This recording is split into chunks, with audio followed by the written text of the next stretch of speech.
Recording. Okay, and then I'm going to share my screen with you so you can have a look. Okay. All right, and so we're going to obviously go through what it's like to climb Kilimanjaro. And I know you said you had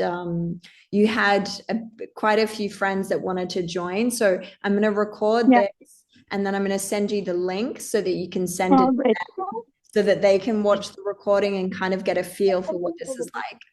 So, climbing Kilimanjaro, it's obviously in Tanzania, and this is a 9-day trip.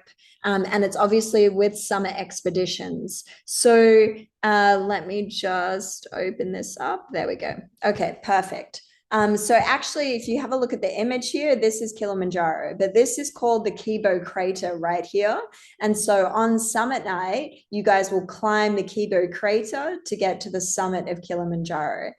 Kilimanjaro is actually a very big massif, and it's made up of 3 craters: Mwenzi, Shira, and the Kibo crater.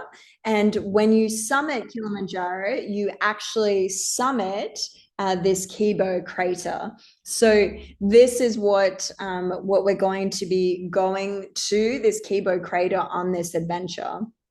Um, okay, so why Kilimanjaro? And then why would you guys want to come with us with summer expeditions?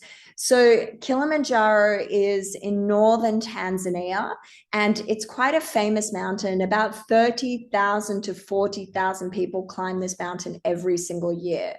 And it is one of the 7 summits. So it is the highest mountain in Africa. It's also the highest volcano in Africa. And it's the tallest freestanding mountain in the world. And because of its equatorial position, it means that the climate is pretty stable, and it means that it is a relatively safe mountain. So almost anybody can climb this mountain. You can do it almost any time of the year. So in the dry season, so outside of the wet season. And it is solely a trekking peak. So that means that you don't need any technical experience. You don't need any experience at all. It's really a very, very simple mountain, and that it just involves trekking. So there's some of the iconic reasons why you'd want to climb Kilimanjaro, and then why you'd want to go with summer expeditions. We've been around for the past 6 years, and we've taken over 250 people to the summit of Kilimanjaro. Our team, so we've trained them, we've been on the mountain a lot. I've personally climbed Kilimanjaro 7 times. And I've been down there. I've climbed with our team, climbed some other mountains in the region. So we curate our team. We know the guides, the assistant porters, the support staff. We've hand selected everybody, the itinerary we've hand selected. So it's really been a labor of love for us because we've taken so many people to the mountain. For us, it's been this gradual perfecting of this itinerary and of this kind of schedule. And because of that, we have a really high success rate. Our success rate fluctuates between 97% and 98%. And every year we normally only get 1 or 2 people that don't make it to the summit, and that's generally because of altitude sickness. So it has nothing to do with anything else than just the altitude sickness. And it really is because we've created this experience so well, and because of our team is so well trained. We also give everybody a one-to-one guide on summit night. So as you leave summit night, you'll be kind of walking at your own pace, but there'll be somebody that will be in the team, and they'll just be pegged to you. And at some point, you'll see them tap your shoulder, and they'll give you water, and they'll take your backpack off. And then you know that that's actually your assistant guide. And when you get to the summit, they'll link hands with you. Sometimes they help people come down. They really help you get to the summit. And generally, they're trained well enough to be able to understand altitude sickness very well, that they will push people to the top, except in those extreme cases of altitude sickness. And because of the training that we've given them, and then because of the one-to-one scenario, that's kind of why we end up having such a high success rate on Kili and getting 98, 97. I think the first year that we operated, it was a 96. If we compare that to what the average is, the average on the Marengo route is a 60% summit success rate. The average on the Mosho is 68, 70%. So we really, as a company, exceed that. So these are just some of the reasons why you might want to climb Kili, and then why you'd want to consider climbing with us. So what you see on my screen right now is Kilimanjaro. This is the Kibo crater. And like I said to you, Kilimanjaro is a very big mountain. It's made up of 3 craters. The one that you see in all the pictures, that's only the Kibo crater. There's actually 2 others that you pass along the trail, but we don't summit them because they're much lower than this summit. So this is the Kibo crater. You'll see here there's actually 7 routes on Kilimanjaro. This is the Lemosho route where you can see my arrow. Here you've got the Machame route. This is Wembe route. Caroline, I think we are still seeing the first slide. Oh, okay, let me just close this and I'll start again. Okay, can you see this? Now it should be a route. Yes, perfect. Thanks. No worries, I'll open this up again. Okay, so I'll start again here. So this is where my arrow is the Lemosho route. Where is my arrow? Oh, okay, here. This is the Lemosho route. So this is the west side of the mountain. So if you look at my arrow, I'm going to split the mountain in half. And this half here is the west, and this side here is the east side of the mountain. So here we've got the Lemosho route, which is the route that you guys take.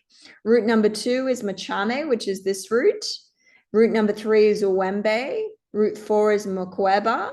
And then we've got the Marengo. So this is used to be called the Coca-Cola route. This is the Rongai route. This is now on the eastern side of the mountain. And then we have the northern circuit, which is kind of going around the back of the mountain. So those are the 7 routes. The route that we take is the Lemosho route. And the reason being is that it has the highest success rate and it offers the best acclimatization. Also, summit night is a lot easier than if you go on the eastern side of the mountain. So you guys might have seen some of the other expedition companies. Lots of other companies use this route, the Marengo route, because it's a lot cheaper to climb on this side of the mountain. And the reason that it's cheaper is because there are huts here, and it means that you don't need a lot of support staff to carry the tents and the food, because all of that is there. The problem with this side of the mountain is that summit night is very, very hard. And the reason it's very hard is because you have an extra 2 kilometers to go. So I'll show you, see this circle here at the top? This is the actual crater. And you'll see that all the routes end up at this crater here at some point. Okay, so this crater is circular. When I come up from the Marengo route, I come all the way up. So this is Barafu, this is the last hut, and I come to here. And right where my arrow is what we call Stella Point. Stella Point is literally about 30 to 40 minutes from Uhuru Peak, from the summit of Kilimanjaro. Now, if I climb the mountain from this side, from Marengo or Rongai route, I'm going to go up. And now, so this is my summit. I get to the top of the crater here, and then I have to walk all around the crater, all around this section to get to Uhuru Peak. And that is an extra 2 kilometers, and it can take 3 hours at this altitude. And so because of that, a lot of people give up at that point and they turn around, even though they're only 3 hours away. Because of the altitude, it makes a big difference. So the Lemosho route is more expensive to climb because we need now to carry tents, and we need more food, and we need to carry everything. But it also means that when you get to summit night, it's a much easier summit night. So instead of being a 6 kilometer walk, it's a 4 kilometer walk.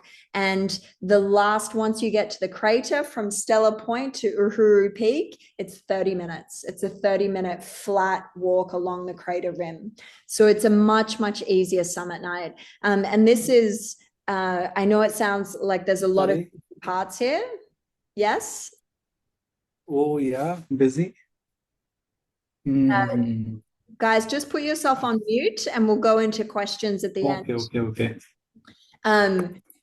So Yeah, this is one nice. of the reasons. Okay, now let's move. So since I was not doing it. Okay. All right, so I've just muted Vince. Okay, so obviously we are now going to go through the itinerary. So I'm just going to go back to the schedule here so you can have a look at the schedule and we'll talk about the itinerary now. So day one, what happens on? I think we can still see the routes. Yes, I moved it back to the routes. I want to talk to you about the plan. Okay. So day one, you guys are going to leave Dubai. You're going to fly into Tanzania and you fly into an airport called JRO, which is the Kilimanjaro International Airport. Once you arrive to JRO, you are then going to drive 45 minutes. So we will have someone from our team outside. They'll have a little summer expedition sign. They might have your name. Cynthia, our group liaison, will be there. They will greet you guys and they will drive you to the hotel. And the hotel that we stay at is a hotel called the Werra River Lodge. It has a swimming pool. It's very African. It's like little kind of huts. It's very, very cute. Really, really pretty. So that's about an hour drive. That day, on day one, you guys are going to have a kit check. You will meet all of the team. The team is going to go into your room. They're going to check every single piece of your gear to make sure that you have everything.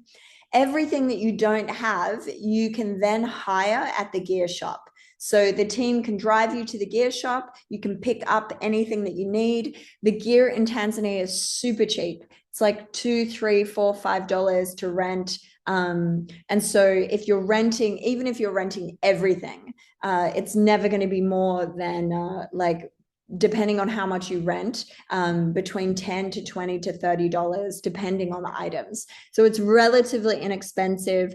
For most people, if this is the only mountain that you plan on climbing, I would suggest buy the stuff that's going to be closest to your body, like trekking pants and a top. And all of the other stuff close to your body. And then the big things like the sleeping bags and the big down jackets, all of that you can rent. And it's pretty good quality there as well. So day two of the trip, which will be day one of the trek, we are now going to drive 45 minutes and you'll see this camp here. And this is the entrance of the Lamosha Route Camp. Now, when we enter the national park, it generally takes us about maybe 45 minutes to an hour because the national park mandates that they check everybody's permit, check everybody's passports. They weigh all of your gear because in recent times, now there's a lot of restrictions as to how much the porters can carry. So we weigh all of your bags. Your bags cannot exceed 15 kilos. So each porter comes in, they weigh their bags that they're carrying. The national park just checks. It checks for every person that comes into the national park, every Western person. We as a company have to hire 4 people. And those 4 people are your porter. You'll have your assistant guide that will help you on the summit. And then generally will be the support staff that you guys probably won't see, but they'll be the people that set up the toilets, that will set up the camp, the tents, that will cook your food, that will do all of the other back stuff. And so the national park just makes sure that we do all of those things. And that happens on day one. So here it's a little bit of a backlog. We stay there for about about 30, 40 minutes, sometimes an hour and a half. And then we now make our way to Shira Camp 1, and this is our first day. So every day on Kilimanjaro, it's about a 5 to 10K walk. Day 2 on the Lamosha route is the only day that's a little bit longer. It's about a 12K walk. So it is the longest day except summit night, the longest day, but it's relatively easy. For example, Machame route is quite steep. So the distances are shorter, but it's much steeper. Whereas on the Lamosha route, the distances are a little bit longer, but it's more of a gradual incline. And like I said, Kilimanjaro is one of those entry mountains, so everybody can climb it. Everybody with a generally good level of fitness can definitely make it to the summit. That doesn't mean that it's going to be easy. It's still going to kick your butt. Because it's a mountain, because you're going up in altitude quite quickly. So those are some of the reasons. So day 1, we move to Shira Camp. Day 2, we go to Shira Camp 2. Day 3, we move to Lava Tower and then the Barranco Camp. Day 4, we go to Karanga. Day 5 is Barafu. And Barafu is the last camp before the summit. And you can see this white line around kind of, this is the crater rim. So if I move to this photo, it's this. So you're going to be at the base of the Kibo crater. So once you're at the base of the Kibo crater, this is summit night. So on summit night, and this is the night that you have to prepare for, I'm just going to move forward to here. Yeah, summit night. So you're going to move from Barafu Camp, and you're going to now make your way up the crater to Stella Point. And it's only 4 kilometers. Trust me, it feels way longer, but it's only 4 kilometers. But you are going to leave at midnight. So what happens is that the team will wake you guys up at 11 p.m. At 11 p.m., you're going to put on all your clothes because it's cold. You're going to put your headlamps on. You guys are going to walk to the dining tent. You're going to have hot chocolate, porridge. There'll be some popcorn there. You'll have some food to eat. I suggest that you guys try and eat or drink as much as possible. You'll fill your water bottles up. Again, I suggest here that you guys fill them up with hot chocolate, or you fill them up with tea, with honey, lots of things that have sugar. Remember, sugar is going to be the thing that gives you energy. It is very difficult to digest protein and fat at altitude. So here we just move into eating as much quick carbs as possible. This is contrary to all other professional sports, but you just need sugar. So you're going to be having your goo gels. You'll have sweets. I carry lots of sweets. And I carry them and I put them all in my pockets. So even when I went up to Everest, getting up to the summit of Everest, I had little Coke bottles hidden in every little nook and cranny of my suit. And I was just opening, removing my oxygen mask, putting a Coke bottle in my mouth. And you're going to do exactly the same on Kili. Obviously, you won't be on oxygen, but you're going to be literally every few minutes, you're going to be having a little Coke bottle or a little sweet or a goo gel just to give you guys energy. You will leave at midnight. You will walk all the way until the sun rises. And generally, most people will get to Stella Point at sunrise. So that will be about 5 in the morning, 5:30, sometimes 6 a.m. And then you have that 30 minutes to get to Uhuru Point. And once you get to Uhuru Point, you're going to be at the highest point in Africa. It's an amazing feeling. You're going to see the sunrise. You'll see the arc of the earth. You'll see the clouds underneath you. It's very emotional. Lots of people cry. This is the point where your guides will sit you down. They'll take all the photos. You guys will have some food. You'll have some tea. You'll eat some sweets. And then you're going to make it all the way back down. And this is kind of the pain in the butt time. I'm going to move back to here. Once you get to Uhuru Peak, you are going to walk back to Barafu. You are not going to stay there. And most people do not like this part. And I'll explain to you why we don't stay here. You guys are going to have lunch here. You'll pack up your gear, and then we're going to go down this route. So we go down Maqueba route because this route is much faster to come down. It's a lot steeper to go up, but to come down, it's very quick. It is the shortest route on the whole Kilimanjaro. So when people do speed records of Kili, they go up and down this route. We don't go up this route because it doesn't offer very good acclimatization. People get super, super sick going up. But we go down because it means that you guys, instead of walking down like 10 Ks, you walk down 5 Ks. And so we come down to Millennium Camp, and this is on the rim of the rainforest. The reason that we come down to Millennium Camp is because most people on summit night are going to be exposed to altitude that they're not accustomed to. And the safest thing for us to do is to descend in altitude as quickly as possible. Millennium Camp is on the rim of when people start to get altitude sickness. So what that means is if we bring you down to that altitude, any altitude problems that you would have had at the summit, like shortness of breath, feeling kind of like fatigue, feeling a little bit sleepy, feeling like you don't have power, they leave immediately once you get back to 3,000 meters. And that's why we come down. So it means that summit night is long. It's going to kick your butt. It's a long day. It's generally a 14-hour day. So it will take 5 hours to get to Stella Point, another 30 minutes to get to Uhuru Peak. From there, we have a long break. So you guys might stay at the summit an hour, 30 minutes to an hour. Then we walk down to Barafu Camp. That takes another 2 hours. Walking down to, there's another camp in the middle here that takes another 2 hours. And getting to Millennium Camp is another 2 hours. So if I add 6 and 6, it's 12. If you're walking slow and include that break, it's a 14-hour day. So you are training for this day and this day only. Everything else on Kili is going to be a piece of cake, and you guys will have no problems. Summit night is what you're training for. So all of this training that you're doing as you get ready for Kili is for this night. And the reason that we are very honest with people about this is so you guys understand what you're getting into.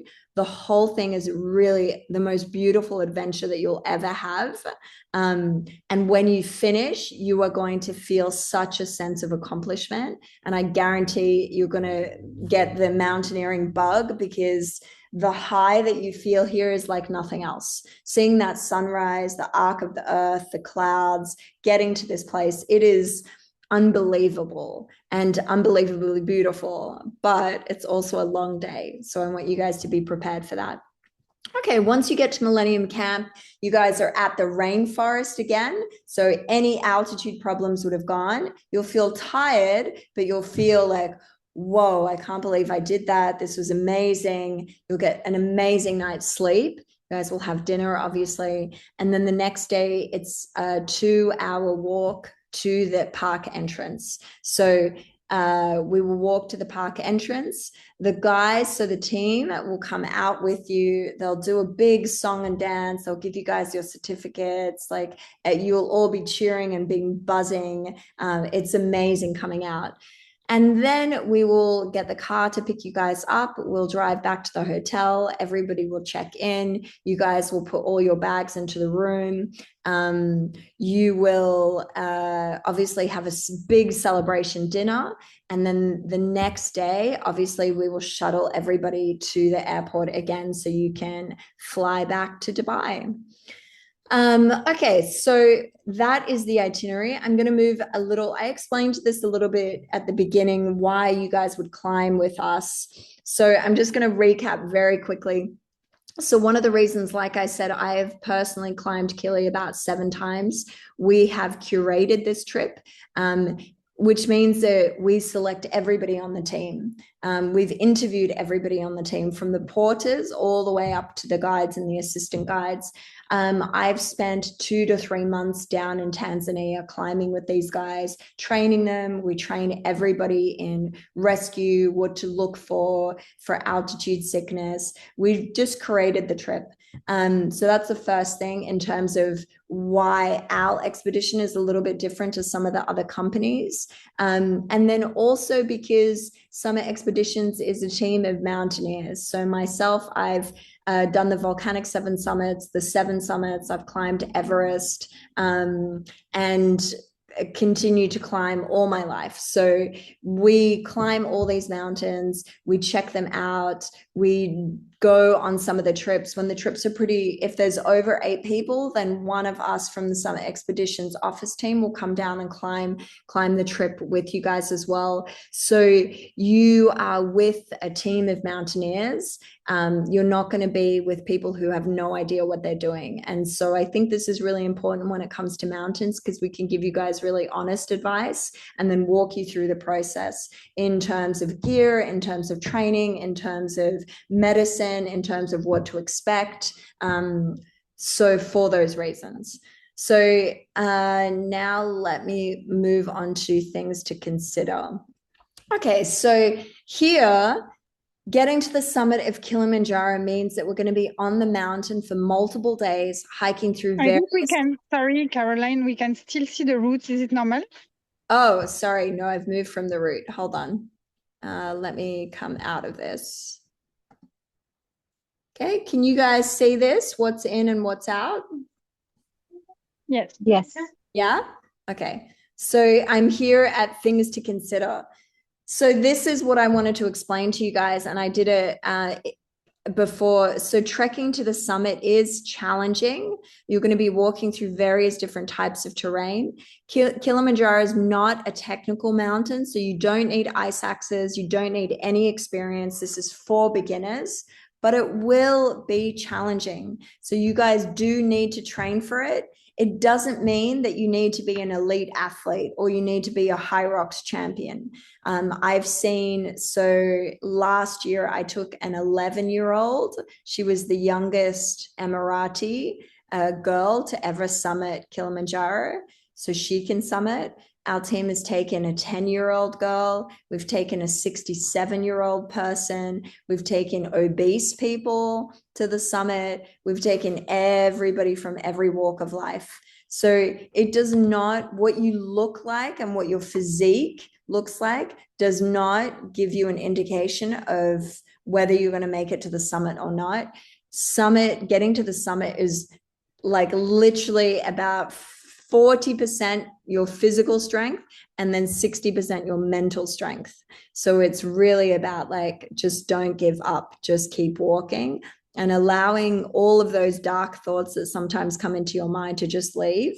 Oh, I feel really crappy right now. My hands are cold. Keep walking, keep walking, keep walking. The next step, you're going to be thinking about something else and then thinking about something else and then thinking about something else. And then also utilizing the staff around you. They're there to help with anything that happens. And so really being able to lean on them. But just so you guys have an idea, anybody can climb this mountain. It's an entry-level mountain, but that doesn't mean that it's going to be easy. There will be some very challenging sections, and those sections are generally just summit night, and it's just because you're just walking for a long time, and that's mostly why people get tired. This is why I recommend that you guys hide lots of your favorite candy in every pocket possible, just to kind of keep your spirits up.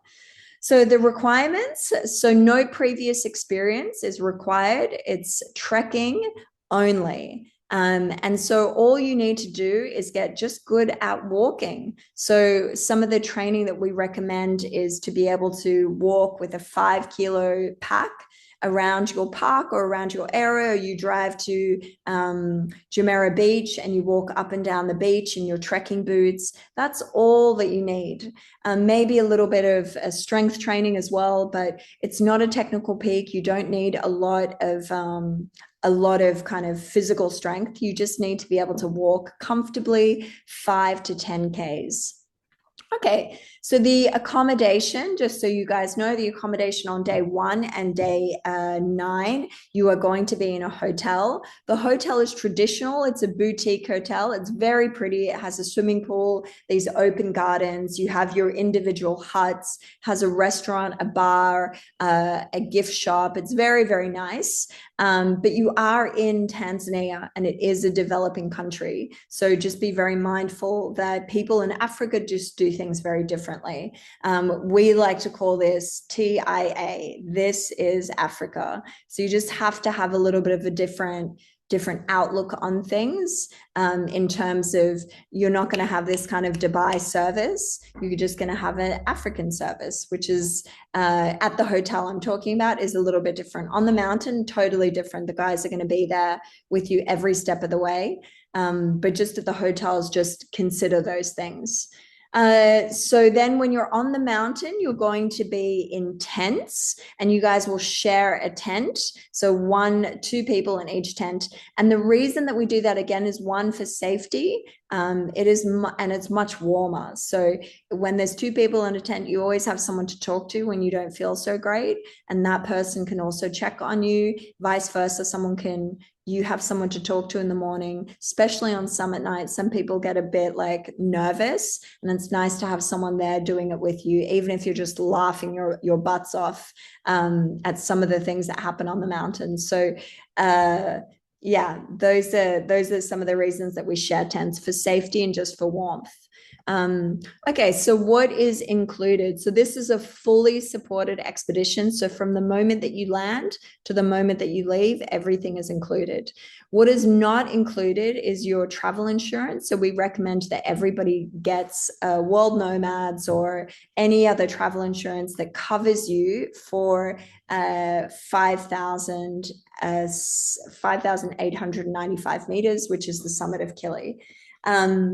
And generally World Nomads, their sports package will do that. So you guys definitely need travel insurance. And then the other thing is your international flights. And then any tips that you want to give to the porters and the guides, that's also not included. What is included is obviously we pick you up from the airport, we drive you to the hotel, your hotel, the food, then you get driven to the national park. Your Kilimanjaro National Park permit is $1,000, and so that is also included. We pay all the staff, obviously all of the staff. So if there's a group of 5 of you, you'll probably have 20 staff with you. If there's a group of 10, you'll have about 40 people with you. So it's a big team. You'll see there's a lot of people. So we also have cooks, porters, guides, assistant guides, people that set up all of the tents, and obviously all of the other logistical elements that go along with that. So all of that, yes. So that's what's included and what isn't included. And then for those of you who are new to summit expeditions, I'll just talk to you about how the payments work, because we get lots of questions about this. So we operate in a way that all of your trip is split into 4 payments, and they're full equal payments of 25%. We still have an early bird discount at the moment that will give you guys 10% off the full package. So it's about 1,500 dirhams off the full package if you guys register by the end of this month. After that, so I think I spoke to Anne, and we said that for your group, we would extend that so that you guys have a few more weeks to think about the expedition. So again, I'm more than happy to extend that. So we have that at the moment for all of our 2026 expeditions, this 10% discount. So you guys can choose to avail that as well. So I'll send you the code. It's just early bird is basically the code, and you put that when you book. That will take 10% off your expedition. And then you guys don't have to pay anything until 3 months before departure. So you put a deposit to register. That secures your national park permit. And then 3 months before departure, you'll receive another automated email from We Travel, and it will ask you for another 25%. And then 2 months before departure, you'll receive another email that will ask you for another 25%. And then 1 month before departure will be your last payment, and that will be another 25%. So essentially the trip is split into 4 payments, and that's done across all of our trips for all expeditions, for all different countries. We just operate that way, so it's a little bit easier for everyone to pay their deposit and to get those payments in.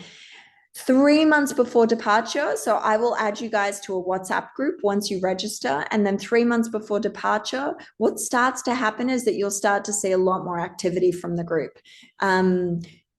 You guys, I think the March trip is in line with the Everest Base Camp trip that we have as well. So we will start to organize some hikes 3 months before departure. You'll see on the group, guys, we're going on a hike on this day. Put it into your calendar. You don't have to join. It's a free activity that we offer to everybody so that you can kind of try your boots. You can meet the team. You can kind of get accustomed to that.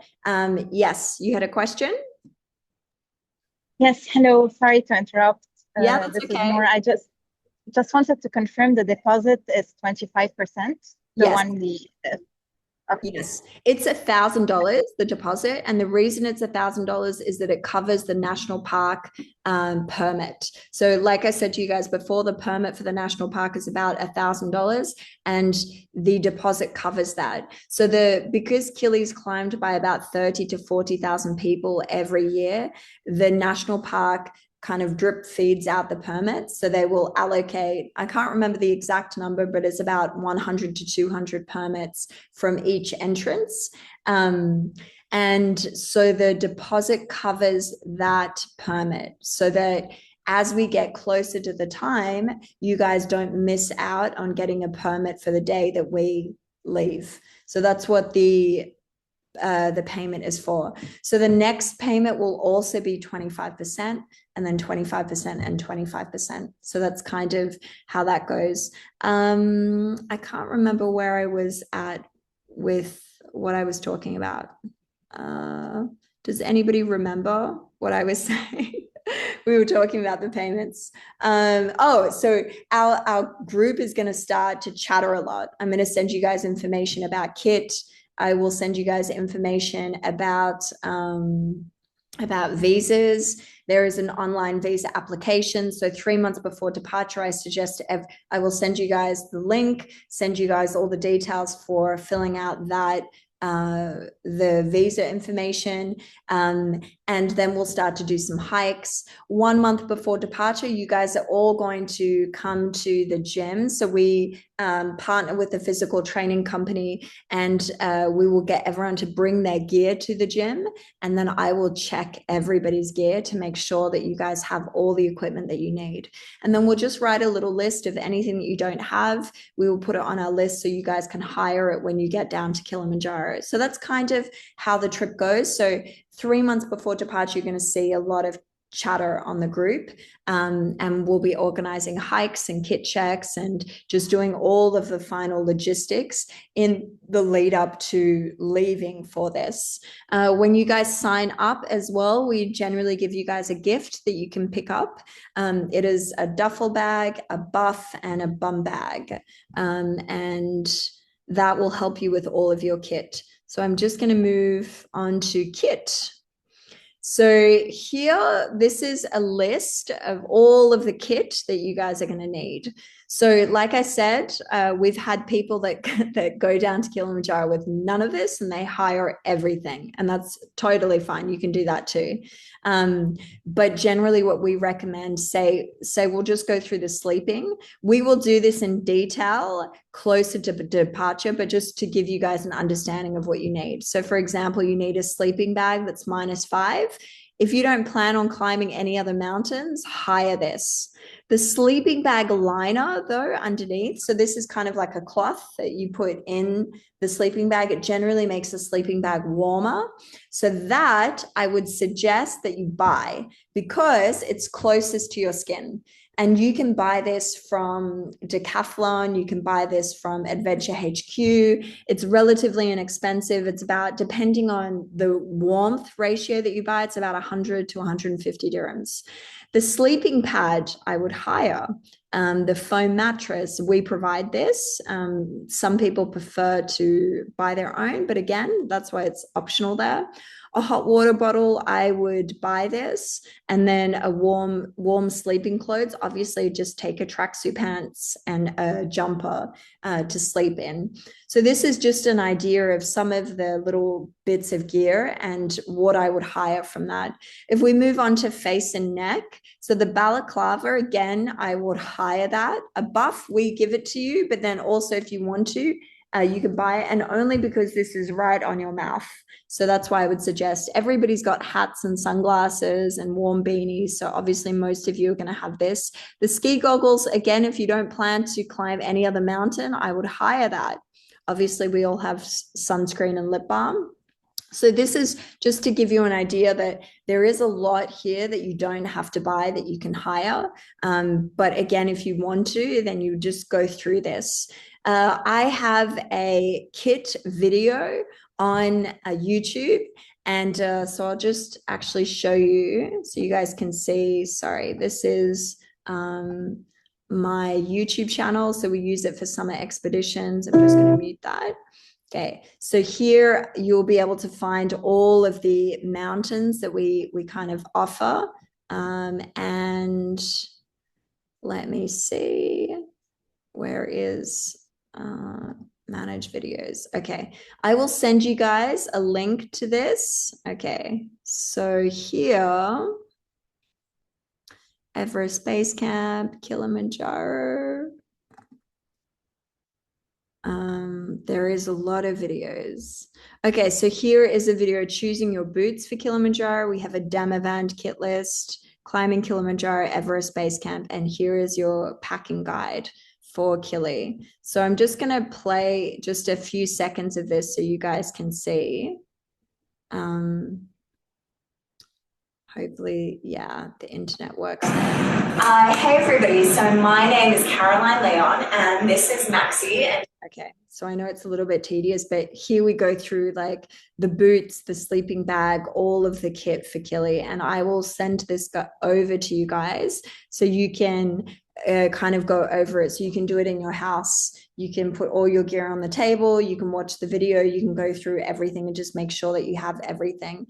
There's also some videos here about Kili. You'll have to, I'll send you the links to them as well. But you'll be able to see day by day what the climbing route looks like. So we take these really nice videos of the terrain so you can kind of see, oh, this is what it's like, this is what it looks like, so you can see exactly what you need to wear and what it feels like and looks like as you're going through the journey. So that is the kit. This is just a little bit of advice on gear, and obviously, as we get closer to departure, we will do another Zoom and another in-person meeting on this in a lot more detail to help you with the kit. But essentially, that's kind of the whole itinerary, the trip, what's important. Again, as we get closer, we'll also discuss medicine and training as well. But just to open the floor, I'm going to stop sharing my screen. And if you guys have any questions that you have, so if you guys want to turn on your videos, and then we can kind of open the floor to asking any questions. Hi. Hi, I have a short question. I won't open my video because I'm not quite presentable. Sorry about that. Okay. But thanks so much for the presentation. Just had a couple of questions. First question is, I saw that there were several routes and I understood why we chose this route, but is it the same beauty in terms of what we will see and the views between each route, or is one route more beautiful than the others? No, the routes actually, so I'm just going to share my screen again and I'll show you the route again. They're actually, let's go to here. Sorry, I like to use Canva here. Okay, so the routes are actually a little bit different. Let me just make this a big screen. Okay, so I think at the very beginning, I explained this to you. So I'm just gonna, you can see my arrow here at the top of the screen. Can everyone see that? I can. Yeah. Okay. So if I split this mountain down the middle, yeah, this side of the mountain here is called the western side, and this side of the mountain here is called the eastern side of the mountain. So generally, the western side of the mountain, the terrain is similar. And the Lemosha route is one of the nicest routes on the mountain. It is one of the most beautiful in terms of what you see. So at the very beginning, you're walking through full-blown rainforest, and that's up until you get to Shira Camp 2. Once you leave Camp 2, you're out of the rainforest. Now you're kind of what we call an alpine moorland. So you see those really famous trees that they look like they're prehistoric. They look like they belong in the land of the dinosaurs. And so you see that next, and you're kind of walking through shrubbery and bush. When we get to the Barranco camp, there's kind of this Barranco wall that we do. It's a scramble, and scramble means that you're just kind of using a little bit of your hands. And this is kind of rock terrain. And then once you go down to Karanga camp, again, you see those beautiful big trees that look like dinosaurs. And it's one of the most scenic routes on the mountain. Shira here, this area here, has the other Kilimanjaro crater. So it looks like a little hump, and you kind of pass that crater on Shira Camp. And then obviously as you move up to this part of the mountain, it becomes an alpine desert. So it just gets very flat in terms of there's no shrubbery, there's no trees or anything like that. And then once you go up the crater, it becomes scree. Now, that's all of this side of the mountain has a similar visual terrain. Obviously, Lemosha is one of the most beautiful. That's why we pick it. We pick it because it has the best acclimatization and it's the most beautiful. Machame, this route, is also very, very, very pretty, except it's a lot steeper. So that's why we don't always climb this route. Now, on this side of the mountain, the terrain is different. It is nicer in the sense that you get to see Mwenzi Peak.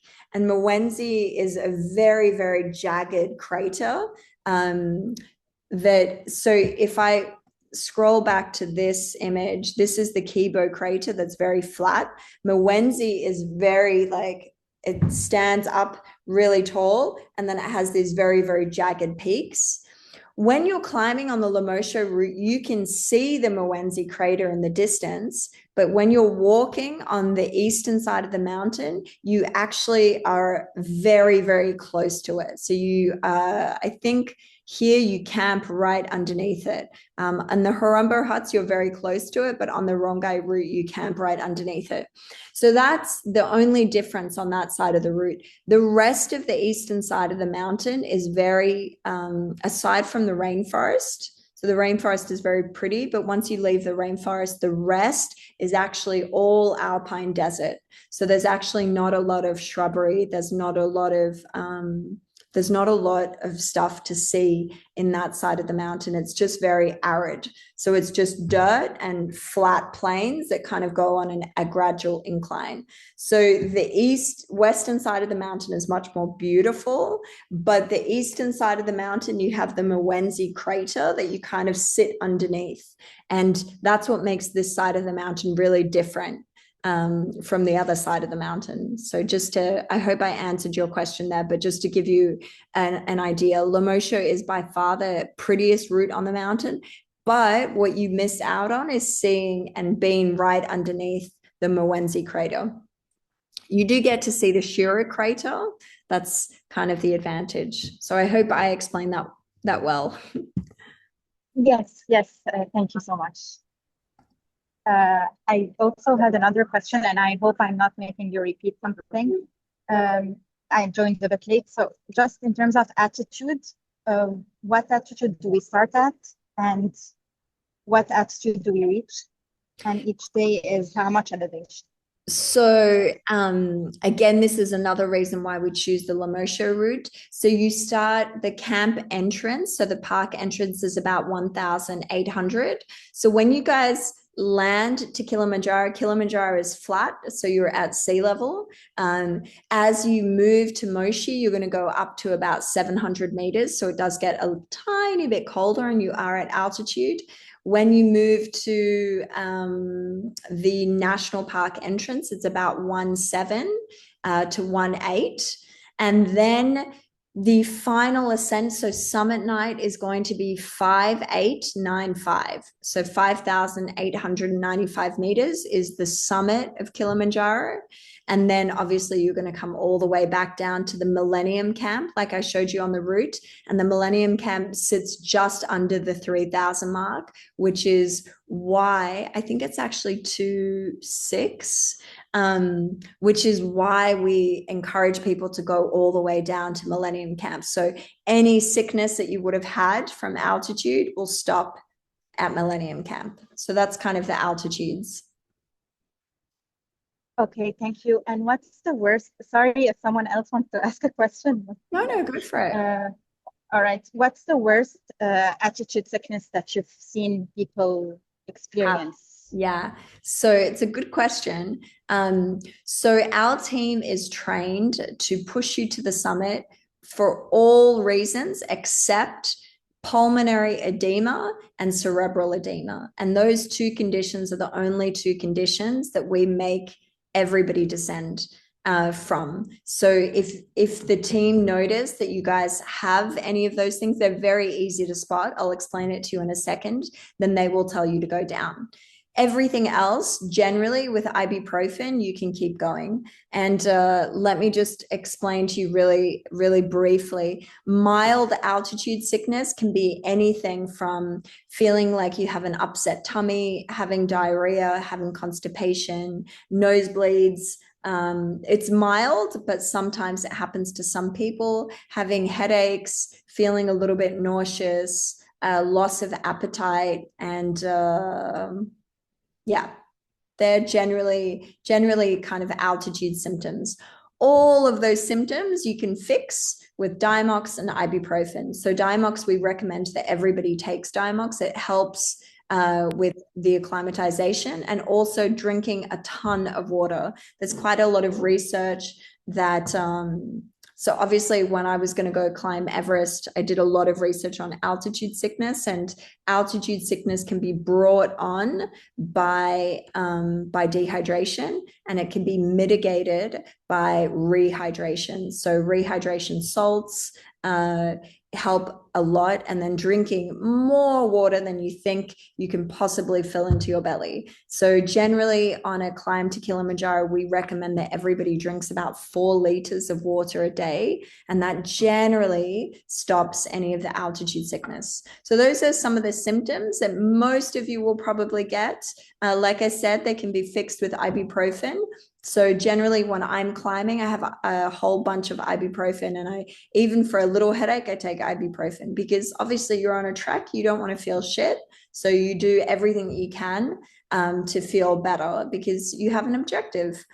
The things that are severe altitude sickness, and this is when we turn people around, and this is cerebral edema. So this is a swelling of the brain, and this is slurred speech. So someone starts to kind of like, they're talking like they're drunk. You'll see them walking like they're drunk. So they won't be able to walk in a straight line. They'll start to like stagger to the side, maybe trip over, and hallucinations.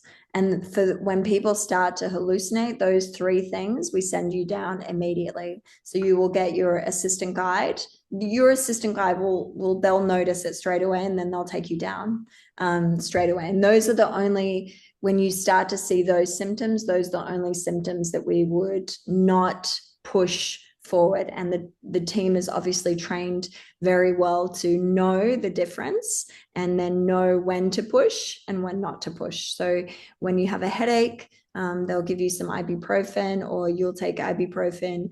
When you have, sometimes the headaches can be a bit intense, but ibuprofen generally fixes them.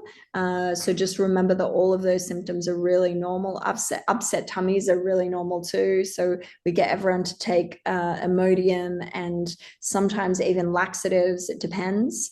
Yeah. So there's some of the altitude sickness, what it feels like. Most commonly, though, it's an upset tummy, nausea, and headaches. So that's kind of the bulk of what it feels like. Okay, thank you. That's okay. And yeah, and this is my Dubai personality asking. I know this is Africa, but will we see a lot of when we sleep where we sleep the huts? Is there a lot of insects and just That would be the to be least of your prepared? concerns, I think. I'm just asking to Um, be prepared. There's no no, insects. there isn't any insects. It's too cold. There's actually Okay. only the first day in the rainforest, you might see some colobus monkeys, maybe. So there's monkeys around on the first day in the rainforest. There's some blue monkeys, the colobus monkeys, they're the black and white monkeys. After that, during the day trekking, it's like so when I climb Kili, I'm in like Lululemon leggings and hiking boots and a long sleeve t-shirt. And then I have a fleece. So I'm normally hiking in that. At night, I tend to put on a down jacket. I put on a fleece. I put on like warm Ugg boots. I put on tracksuit pants because at night it gets cold, which means that there's absolutely no mosquitoes, no bugs, no anything like that. It's too cold for them. They don't like that temperature. Okay. Thank you. It's okay. It's a good question. And If it yeah. was Australia, it might be a different situation. Yeah. This goes to show how prepared Noor is. She's not bothered about anything else. The Altitude and walking. She's worried about I wouldn't insects. say that. bothered about the bugs. I'm Just literally I'm literally shitting bricks here because Catherine just mentioned that it's a very easy trek, and I don't know. So my question is this: what's the pace of walking that we need to it's follow? super slow, super, super slow. And the reason that it's really slow is because the only way that your body will acclimatize to the altitude is with time. And it means that if you rush to the next camp, your body just doesn't have the time to acclimatize. What does acclimatize mean? So let me give you an example. What happens at altitude, and this is why people get sick, is that at sea level, there is a certain amount of atmospheric pressure that pushes the available oxygen in the atmosphere into your cells. And so your cells, your hemoglobin will catch the iron and hemoglobin catch the oxygen, and then they'll utilize the oxygen. At altitude, there is the same amount of oxygen, but there is less atmospheric pressure. So the oxygen has no way to be pushed into your cells. So the higher you go, the less atmospheric pressure there is, which means the available oxygen in the atmosphere can't get into your cells. So there is oxygen there, it just can't get in. So what does that mean? That is acclimatization, right? So that's what acclimatizing means. And the only way that your body acclimatizes is with time. So what does your body do? As soon as it feels that there is less oxygen, it makes more red blood cells. So for example, when I get a blood test, I climb a lot. So when I get a blood test, I have way more red blood cells than normal, and they're really fat. So my doctor last time was like, why is the width of your red blood cells so big? And I was like, oh, that's acclimatization. So when you're exposed to altitude, your body is going to make more red blood cells, and that can take 24 to 48 hours for your body to start making more red blood cells.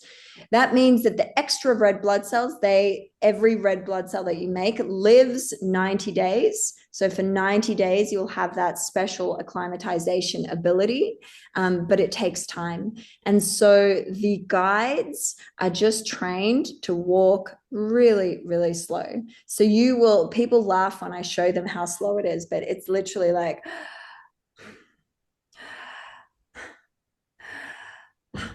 So that's at summit night, you're walking, you might even walk a little bit slower than that. On the days prior to that, it's just really, it's leisurely and it's a leisurely walk. The Barranco wall is the only part where you're kind of scrambling along. And there you're just scrambling. So it's a little bit slower again, but most of it's super leisurely. So you're not going to really ever feel strained except on summit night. On summit night, you're going to feel like, oh, whoa. And most people feel the altitude on summit night. And how it feels, so I'll explain to you. You don't feel like there's a lack of oxygen. You just feel like you don't have power. So you're like, for example, you've got your friend is walking 5 meters in front of you. You just can't catch up. You just can't walk any faster. You can't run. You can't catch up to them. So that's what altitude feels like. It just feels like you just don't have power. Is there a way to simulate that? Mm. Like just with like, I know there's the oxygen mask and all that, but instead of that, is there a workout that can simulate what we will feel at that Yes. altitude? So you guys can go into altitude simulators. I don't know that. Oh, actually, there might be one in Dubai. The altitude simulators, they generally put a mask on and they reduce the oxygen so you can feel what it feels like. You guys can, if you really wanted to, like for Everest, sometimes they get people to go into the hypoxia chambers. So you can order them online. It's about $10,000. It's quite expensive. And you put a tent over your bed. You simulate low atmospheric pressure, and then you sleep in a low oxygen environment. And that's also how to get your body to acclimatize. So I think there is an altitude fitness place in Dubai that you can go test it out for sure. But to be honest with you, you won't really feel it a lot except on summit night. On summit night, it's apparent. Like you're like, oh, wow. Whereas the other days, you're just kind of strolling along. You can feel sometimes that there's a bit of shortness of breath, but you don't. That's even that's even why without walking, right? Like I mean, you're on summit night. You're just in your tent. Would you struggle to breathe normally? No. When you're not moving, you should just feel normal. It's only when you're moving that you're going to be like, oh, I feel like I can't move as fast as I normally move. But when you're sitting in your tent and you're chilling, you're just going to feel like you're going to feel normal. And you should feel normal when you're in your tent and when you're not moving. So when you guys are in your dining tent, you should kind of feel like, oh, this feels like normal. Okay. All right. Thank you. Maybe, I don't know, Vince, do you have a better way of explaining that since you've been at altitude quite a lot? I think this team, they can easily do it. Seriously. All we need is to prepare, climb a couple of mountains and 5-6 hours of trekking. Vincent is the mastermind behind all this. He has really brought us into all this. Meet Carolyn, the master of the master, you know. You guys, I'll tell you how this works, right? Because this happens to everybody who climbs a mountain, especially Kili. So when you're on Kili, the first 5 days, you're going to be like, this is so amazing. I feel amazing. I'm so happy. Summit night, you're going to hate Vince. You're going to hate me. You're going to be like, I hate this. I'm never going to do this again. Who made me do this? And then after summit night, you're going to be like, oh my God, that was the best thing I ever felt. What's next? And then you're going to come home and you're going to start looking for another mountain to climb because there is no other feeling as good as that feeling. And it happens to everybody because it is, honestly, it's addictive. It's just the high that you get. But before the high, you're going to hate us. You're going to hate me. You're going to hate Vince. I would like to share. I think you told this before. And on summit night, this is around 2 a.m. And how I used to keep myself engaged is taking pictures. And in the night, on one side is the mountain, and on the right side is a valley. So I'm thinking which side to fall, So I'm thinking, okay, I should fall on, I'm keeping myself busy to think that I should fall on the left, not on the right, because the valley is on the right side. From the gym, one of the trainer had highly recommended me to take caffeine tablet. And I didn't even know I ignored it, but that night caffeine tablet would have helped. But then I spoke with someone, and what they said is that caffeine tablet gives you a very high. You will do the summit, but then there is a reverse effect of it. It's worse. So everyone has their own thing. Yeah, everybody really does. You do your own thing. For me, I chew on sweets the whole time. I swear, I should write to Haribo's and thank them for helping me get to the summit of Everest, because I ate gummy bears and Coke bottles all the way to the summit. Every 5 minutes, just candy, candy, candy. And I had so much candy that I was giving it to my Sherpa as well. And he was like, "Where is all this candy coming from?" And I'm I was giving one to me, one to him. And he was like, "Are you sure you want to give all your candy away?" And I was like, "What?" I'm like, "You are I'm attached to you. You need to get to the summit. I need to get to the summit. I need to make sure that you're safe. So you're eating candy." But everybody has their own thing in terms of how to get there. But for sure, taking pictures, eating candy, having caffeine, the goo gels. Just look, you guys want to take all your favorite snacks. So my favorite is, the colored jelly bellies. I never eat them at sea level because they just make you go that you get so fat by eating them. But on a mountain, I'm just like jelly bellies all the way, or anything that you really love. You just got to do whatever you can to help you get to the top, basically. So does anybody have any other questions? Anything that you guys want to know about? I think this is good for me. Yeah. Anybody else? I just had 2 questions. First question is, if someone does get sick, but not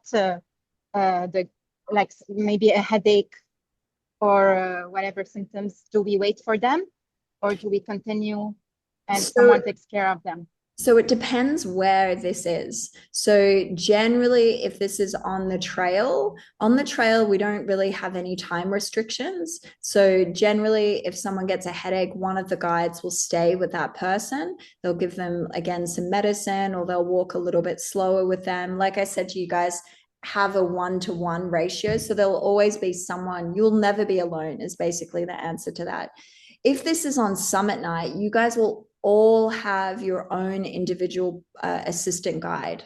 So if someone gets sick, then that guide will stay with that person and they will go to the summit together at their own pace. So this will allow everybody to not feel the pressure of having to get to the summit at the pace of somebody else. You guys are going to be able to get to the summit at whatever pace works for you. And so if someone does get sick and needs to go down, then that assistant guide will take down that person and the rest of you can keep going. And that's generally how it works, so that we give everybody the opportunity to, if they feel good enough, to be able to go and push towards the summit. Okay, thank you. Second question is, if we do end up making the payment at the end of this month, this means end of October or September? Just when you said end of the month for the early bird. Oh, yes. So it's this month meaning September, or? Yeah, for everybody else, it's the end of September. But like I said, for you guys, we can extend it to the end of October. So it gives you guys a little bit more time to think about it and kind of go through. So we've... Sorry? Is it refundable? Sorry, I didn't get your... Oh, sorry. Just in case something happens, is it refundable? Oh, is it refundable if we do make the payment at the end of October, but something happens or we can't make it? Yeah, so this is generally how we work. So remember, I said to you guys that it's really important for you guys to get travel insurance. So generally, you have an option with your travel insurance to get cancellation insurance. So we suggest that everyone get trip cancellation insurance. What we can refund most of the trip except the deposit. And the reason that we don't refund the deposit is because we use that to buy your permit. So generally the Kilimanjaro National Park permit, I mentioned to you guys that it's about $1,000. Generally every year the price changes. So at the beginning of that season, we just check if the price is the same. And once everybody books, we go ahead and secure your permit so that if you're booking, we don't get like the national park saying to us, no, all our permits for this day are over. This person is going to have to go on the next day. So what we can do with the deposits is we can move you to another time, but we can't refund that. And the reason that we can't refund it is because it's a pain in the butt. We send the money to our ground staff in Tanzania. They physically go and purchase the permits from the gate of the national park. And once we hand over the money to them, it is almost impossible to get it back.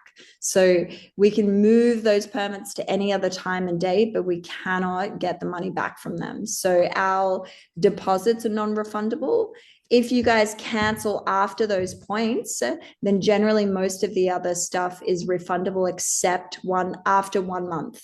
So 1 month before departure, we now send all of the payment over and we pay for everything from the hotels to the ground staff to the everything that you can think of.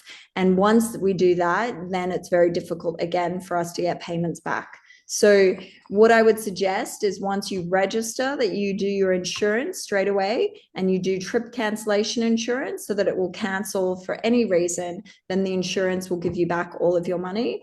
If you cancel, like I said, we can move the deposit to any other time. Say, for example, you say 4 months before departure, you're like, oh, something's come up, I can't make it.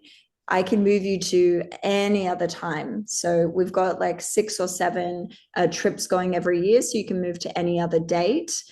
Sometimes, depending on how many people we've got on going on other trips, we can move your deposit to another expedition and we can change the name of your deposit to somebody else. Generally, it's with difficulty, but sometimes we can do that.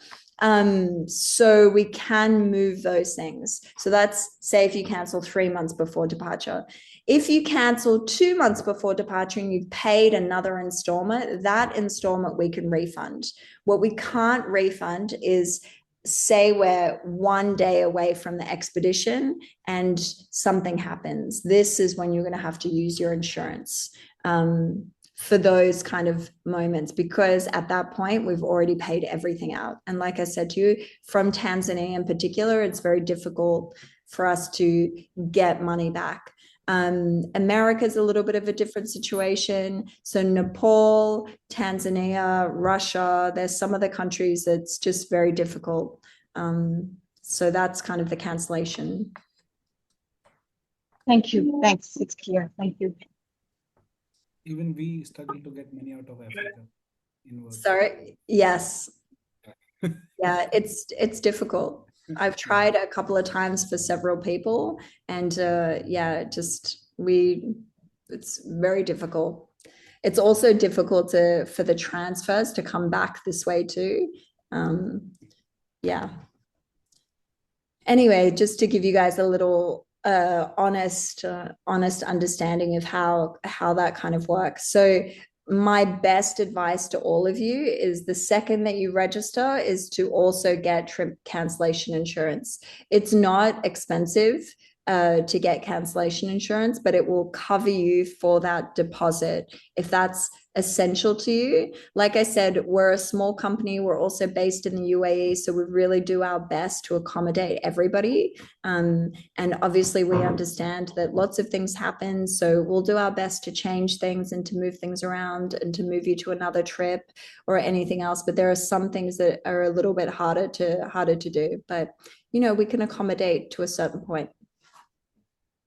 All right, guys, any other questions about the trip before? I'm really conscious that it's all a Sunday night. I don't want to take your time. I am going to record this. I'm going to save the recording and I'll send it to you in case there's anything that you missed and that you want to watch again. But any final questions before we finish? Can we see the price of renting? Like, for example, the -5 degree sleeping bag and all that, how much it costs to rent these Yes. items? I can get a list out for you. It's not, the last time I looked at the list, for example, if you want to hire trekking poles, it's at $2 per day. So if you're hiring it so day 1 and day 9 are travel days. So you would only hire it for 7 days on the mountain. So it might cost you $14 to hire something like trekking poles.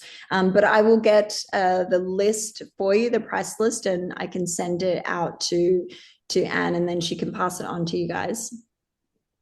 Thank you. Thanks. But just to give you an idea of the price range, it's quite cheap. Great.